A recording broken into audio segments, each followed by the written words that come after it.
Heading Riverland Football Way, and the big beaver, he's excited into another grand final for the great and mighty Magpies of Wakery. He joins us now. How are you, big fella? Yeah, good, Wayne. How are you, mate? Real good. Another finals appearance. How many grand finals have you played in now with this one added to it? How many will it be for yourself personally at the Wakery Footy Club? I wish you asked me before I came on there. I reckon it'd have to be, pretty sure 11 maybe I've played in. 11. How many have you won? 5 and 5, mate.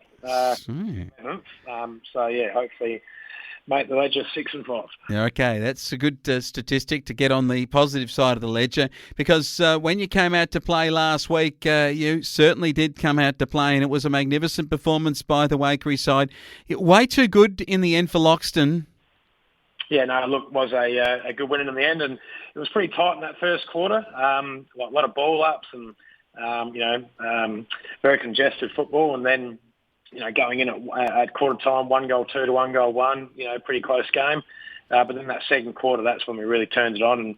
And to have a 10-goal quarter in a second semi, it was a fair effort. And, we kicked 10 goal 3, they got 1 goal 1, and that was really the difference at the end of the day. The rest of the game was pretty well over.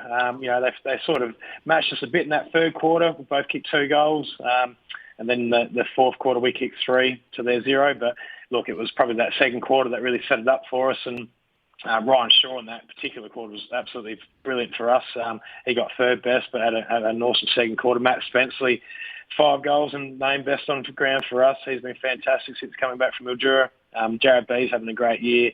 Jack Berge down the back was fantastic for us as well. Ben Smith's finishing off the year really well. He was 5th best, and Brendan Moon's been very consistent all year. Our last best. Goal kickers, Mitch White also kicked 2, Jake Spenceley 2, Makareth, Grieger, Shaw, Geeman, Schiller, Taylor, Heusler. Good to see Heusler kick 1 from the back pocket. Yeah. For Loxton, man did his best down back all day. Gutschke was, great for them. Obviously got a lot of ball around the ground, only kicked 1 goal, and that's probably the difference in the end. Evans, Bradley, Oxlade and Will, they have better players. It was a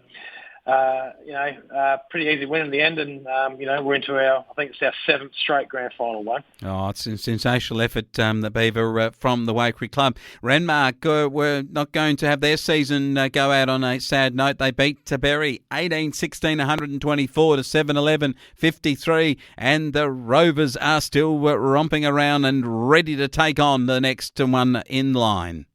Yeah, look, they had a pretty easy win. It was down here at Wakery, so got to see it firsthand. And they were way too good. And just their carry and spread of the ball, from half-back going right through to the forward line was fantastic. Vader was, absolutely great across half-back and in the midfield. Anspach down back was good as well. Obbs is really finishing the year off well. He was third best. Fraser Sampson as well. Blight up forward, took some good grabs, kicked 4 goals. Same with Anspach kicking 4. Agostino was great across halfback as well. They have better players. The ones that really tried after Berry, Grieger, did his best all day. Young Cade Harkins had a good game. Rory Carell, their captain. Brodie Thompson and Ruck did his best up against the 2 big guys in Gartree and Haynes. And Teasdale and Rosenzweig, they have better players. Sutherland did his bit up forward, kicking 3. Big pumper. Wesley 2 and Jolly and Thompson have the goal scorers. So, way too good. Renmark in the end, and it sets up a cracker of a game this weekend in the prelim when they take on Loxton. They do at Berry. And how do you see this on the Berry ground? Obviously, it's a beautiful location to play football, but more importantly, can Loxton regroup from last week? They've got a lot of ground to cover up, and I mean they can beat the Rovers. You think they can, but to do it in the final is going to be a tough ask.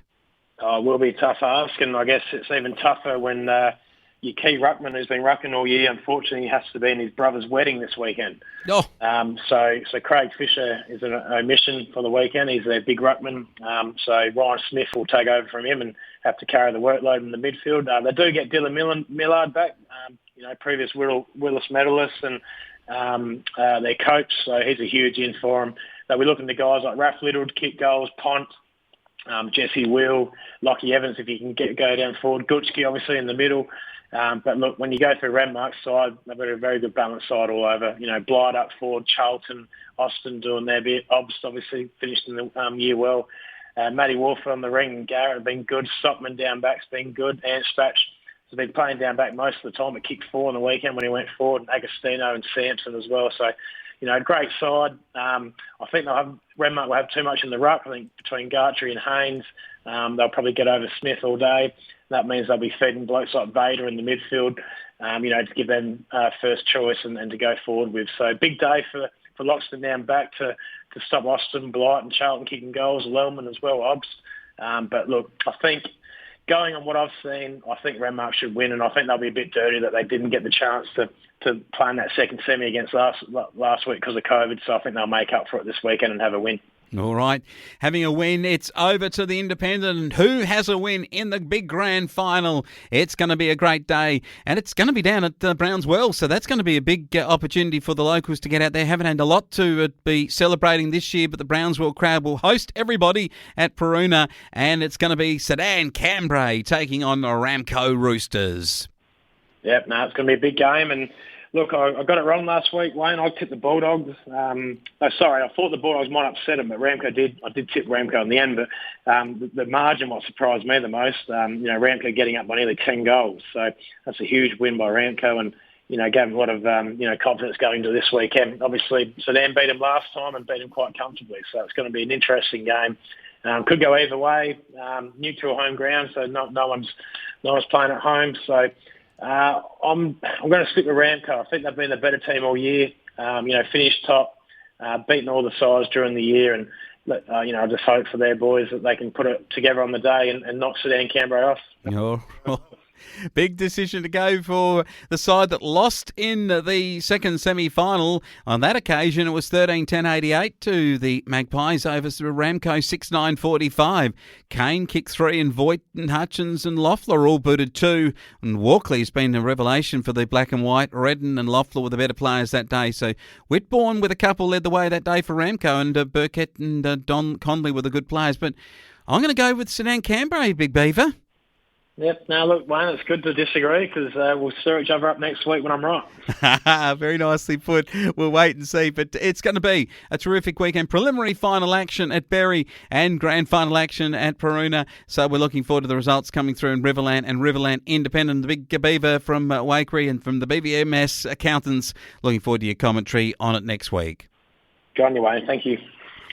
Mate, thanks very much for that.